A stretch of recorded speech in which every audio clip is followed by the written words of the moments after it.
Hello viewers, welcome to Wrestle Bangla BD. সবাইকে ঈদ মোবারক। আমার YouTube পরিবারের সবাইকে জানাচ্ছি ঈদের অনেক অনেক ভালোবাসা এবং শুভেচ্ছা। আজকের ঈদটা আমি অনেক ভালোভাবে কাটানোর চেষ্টা করব এবং আপনারা সবাই কাটাবেন, তো সবার ঈদটা যেন চমৎকার কাটে। এবং আজকে আমি কি নিয়ে কথা বলবো, চলুন সেটা নিয়ে শুরু করা যাক। তো শুরুতে স্ম্যাকডাউনে র্যান্ডি অর্টন কি করেছে সেটা আপনাদের বলবো, এবং আজকে যে স্ম্যাকডাউনটা হয়েছে এটা বলতে পারি সবচেয়ে বেশি কিওটিক ছিল। এবং আজকের ফ্রাইডে নাইট স্ম্যাকডাউনটা ডাব্লিউডাব্লিউই খুব পারফেক্টলি বুক করেছে। আজকে যদি আমি স্ম্যাকডাউনের শুরু থেকে শেষ পর্যন্ত ফুল টপিক নিয়ে কথা বলি তাহলে অনেক সময় চলে যাবে। আমি মেইন বিষয় আপনাদের বলবো। প্রথমে আপনাদের এটা জানা উচিত এন্ডিংটা একদম মাস্টারপিস ছিল, এবং এই ভিডিওতে আমরা র্যান্ডি অর্টন, জেকাব ফাটু, ড্রু ম্যাকইন্টায়ারের এদের বিষয়ে কথা বলবো, এবং এদেরকে নিয়েই মেইন জিনিসগুলো হয়েছে স্ম্যাকডাউনে। পুরা শোতে জেকাব ফাটু, ড্রু ম্যাকইন্টায়ার একজন আরেকজনকে প্রত্যেকটা জায়গায় ঘুরে ঘুরে একজন আরেকজনকে মেরেছে। এই বিষয়ে আমি ব্যাখ্যা করে আপনাদের বলবো, কিন্তু প্রথমে র্যান্ডি অর্টনের বিষয় বলি। র্যান্ডি অর্টন শো এর মধ্যে আসে, এমন না যে সে শোটাকে কিক অফ করে। স্ম্যাকডাউনের কিক অফ ড্রু ম্যাকইন্টায়ার এবং জেকাব ফাটু করে। তো আপনারা বুঝতেই পারতেছেন প্রথমে কেন আমি র্যান্ডি, জেকাব, ড্রু ম্যাকইন্টায়ারের কথা বললাম।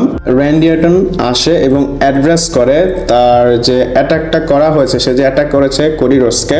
র্যান্ডি অর্টন এসে সেম চেয়ারটা নেয় যেটা দিয়ে সে কোডিকে অ্যাটাক করেছে, সে চেয়ারটা রিং এর মধ্যে সেট করে এবং বসে পড়ে। আমি বলবো র্যান্ডি অর্টন যে প্রোমো কাট করেছে সেটা খুব ভালো ছিল, এমন না যে এক্সট্রা অর্ডিনারি কোনো কিছু ছিল এটার মধ্যে, এবং তার প্রোমোটা বলবো জাস্টিফাইড ছিল। আর আপনারা জানেন র্যান্ডি অর্টনের গেমিংটা এমন, তার ভিতরে যে ভয়েস সেটা সে শুনে। এমন না যে কেউ প্রশ্ন করবে র্যান্ডি অর্টন কেন হিল টার্ন করেছে, এটার কোনো মানেই হয় না, কারণ র্যান্ডি অর্টনের ক্যারেক্টারটাই এমন। র্যান্ডি অর্টন নিজেকে কন্ট্রোল করতে পারলে করে, না করতে পারলে একদম আনকন্ট্রোলে চলে যায়। র্যান্ডি অর্টন যে প্রোমো কাট করেছে এটা আমার কাছে অনেক বেশি সিমিলার লেগেছে জন সিনার যে প্রোমো কাট সেটার সাথে। জন সিনা হিল হওয়ার পর যে এসেছিল সে অনেক কথা বলেছে, তো এরকম র্যান্ডি অর্টনও সেম কথাগুলো বলেছে। র্যান্ডি অর্টন বাচ্চাদের কথা, তারপর ফ্যানদের কথা, তারপর নিজের কথা, সবার কথাই বলেছে। এখানে একটা জিনিস সে অন্যভাবে বলেছে। জন সিনা যেহেতু বলেছিল যে আমি ফ্যানদের কেয়ার করি না বা রেসপেক্ট করি না, জন সিনা এমনটা বলেনি। র্যান্ডি অর্টন বলে যে আমার ভালো লাগে যখন আমি সামনাসামনি তোমাদের আসি এবং তোমরা আমার কাছে অটোগ্রাফ চাও, আমি সাইন করি, সবকিছু আমি এনজয় করি। তারপর বলে যে এগুলো করি দেখে এমন না যে আমি আমার গোলটা ভুলে গিয়েছি, আমার ওয়ার্ল্ড চ্যাম্পিয়ন হওয়ার জন্য এইভাবে অ্যাক্ট করতে হবে। এবং র্যান্ডি অর্টন বলে সে বোঝাতে চায় এখন তার ফোকাস হচ্ছে 15 বার ওয়ার্ল্ড চ্যাম্পিয়ন হওয়া। তারপর র্যান্ডি অর্টন তার থিম সংটা গায়, যে ভয়েসটা আমি শুনতে পারি, তারা আমার সাথে কথা বলে, তারা আমাকে কাউন্সিল করে, এবং র্যান্ডি অর্টন বলে they are telling me to beat Cody Rhodes. আর এভাবে বলতে বলতে র্যান্ডি অর্টন যখন কথা শেষ করতেছিল লাস্টে গিয়ে, র্যান্ডি অর্টনের চেহারা একদম লাল হয়ে যাচ্ছিল সাদা থেকে, পুরো রেড হয়ে গিয়েছিল ফেসটা। গিরগিটি যেমন রং বদলায়, র্যান্ডি অর্টনেরও আজকে সেভাবে রং বদলিয়েছে। এবং আজকের প্রোমোতে র্যান্ডি অর্টন অনেক বেশি ইমোশনাল হয়ে গিয়েছিল, এবং লাস্টে গিয়ে সে যে লাইনটা বলেছে সেটা আমার খুব ভালো লেগেছে। এসব বলে র্যান্ডি অর্টনের সেগমেন্ট শেষ হয় না। সে যখন যাচ্ছিল তখন আমরা ব্যাক স্টেজে দেখি ম্যাট কার্ডোনাকে, এবং আমি বুঝতেছি না ম্যাট কার্ডোনার প্রবলেমটা কি। সে এসে র্যান্ডি অর্টনকে জ্ঞান দেওয়া শুরু করে দেয়, বলে র্যান্ডি অর্টন তুমি এটা করতে পারো না, তুমি ভুল করেছো, তুমি কোডি রোডসের সাথে এটা কেন করলা। আর আমার প্রশ্ন হচ্ছে ম্যাট কার্ডোনা, তুমি র্যান্ডি অর্টনের কাছে এই কথা কিভাবে জিজ্ঞেস করতে পারো, তুমি এটা কেন করেছো? এটা তো র্যান্ডি অর্টনকে জিজ্ঞেস করার কোনো মানে নেই। র্যান্ডি অর্টনের ক্যারেক্টারটাই এমন। র্যান্ডি অর্টন ধাক্কা মারে, তারপর ম্যাট কার্ডোনাকে অনেকগুলো কথা বলে। এইখানে ম্যাট কার্ডোনার একদম অপমান হয়ে গিয়েছে। র্যান্ডি অর্টন বলে তুমি ইন্ডিজের এবং তুমি অ্যাকশন ফিগারই সাইন করো, ছোট করে অনেক কথা বলে। আর দেখে মনে হচ্ছিল ম্যাট কার্ডোনাকে সেটা পছন্দ করেনি, আর না করলেই বা কি, সে তো কিছু করতে পারবে না র্যান্ডি অর্টনকে। এছাড়াও জেরি রোলকে আমরা ব্যাক স্টেজে দেখি র্যান্ডি অর্টনের সাথে কথা বলে। জেরি রোল বলে যে র্যান্ডি অর্টন তুমি যেটা করতেছো এটা ঠিক না, বলে অ্যাজ এ ফ্রেন্ড আমি তোমাকে সাজেস্ট করব তুমি অ্যাপোলজি করো এবং এগুলোকে পিছনে ফেলে সামনে এগিয়ে যাও। র্যান্ডি অর্টন বলে আচ্ছা ঠিক আছে, তুমি যেহেতু এটা বলতেছো এমনটা করি। র্যান্ডি অর্টন বলে যে তুমি ঠিক বলতেছো, এরপর এখান থেকে সে চলে যায়। আর চলে যাওয়ার আগে বলে দেই সে কিন্তু এখানে অ্যাক্টিং করতেছিল। তারপর শো এর এন্ডে র্যান্ডি অর্টন রিং এর মধ্যে আসে এবং এবং বাচ্চাদের সাথে হ্যান্ডশেকও করে। মনে হচ্ছিল সে ভালো হয়ে গিয়েছে এবং অ্যাপোলোজাইজ করবে। তো এরপরে কি হয়েছে আমরা তো সবাই দেখেছি, সে অ্যাপোলোজাইজ করেনি। আর আরো একটা কথা বলি, র্যান্ডি অর্টন রিং এর মধ্যে আসার আগে কারো না কারোর সাথে ফোনে কথা বলতেছিল, কিন্তু ফোনে কার সাথে কথা বলতেছিল সেটা এখন আমরা জানতে পারতেছি না বা বুঝতে পারতেছি না। র্যান্ডি অর্টন বলে যে আমি ওই জিনিসটা করতে যাচ্ছি এবং আমি সেই জিনিসটা করব। র্যান্ডি অর্টন রিং এর মধ্যে এসে বলে যে ম্যাট কারোনা, আমি তোমাকে সরি বলতে চাই, এবং এর পরের সপ্তাহে যদি করিডোরস থাকে তাকে আমি সরি বলবো, এবং ম্যাট কারোনার সাথে গলা মিলায়। আর এত সময় ধরে যাই ছিল সবকিছু অ্যাক্টিং ছিল, এবং সে ঠিক জন সিনার মতো অ্যাটাক করেছে। র্যান্ডি অর্টন দূরে সরে গিয়ে সুন্দর মতো তাকায় এবং লো মারে।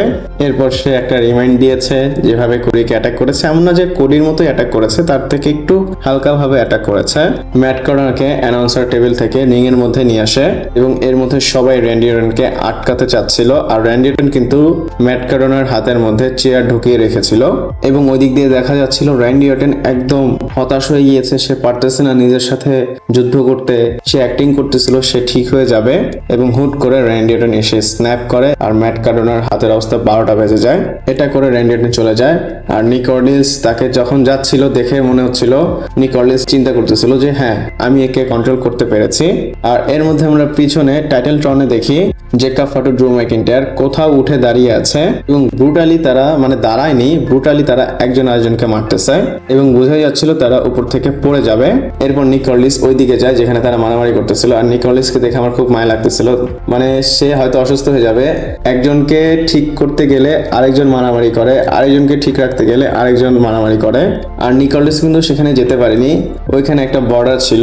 আর ওই সাইডে আমরা দেখতেছিলাম জেকা ফাটু ড্রু ম্যাকিন্টায়ার একজন আরেকজনকে মারতেছিল, আর মারামারি করতে করতে তারা নিচে পড়ে যায় উপর থেকে। আর তারা কোথায় পড়েছে সেটা কিন্তু দেখতে পারিনি। আর এরা পুরা শোতে ব্রল করেছে, কখনো ড্রু ম্যাকিন্টায়ার আপার হ্যান্ড পেয়েছে, কখনো জেকা ফাটু আপার হ্যান্ড পেয়েছে, আর এন্ডে গিয়ে কেউই আপার হ্যান্ড পায়নি। এক কথায় ডাব্লিউডাব্লিউ দুইজনকে ভালো মতো সেভ করতে পেরেছে। আর এমনিতে তারা পার্সোনাল চলে গিয়েছে।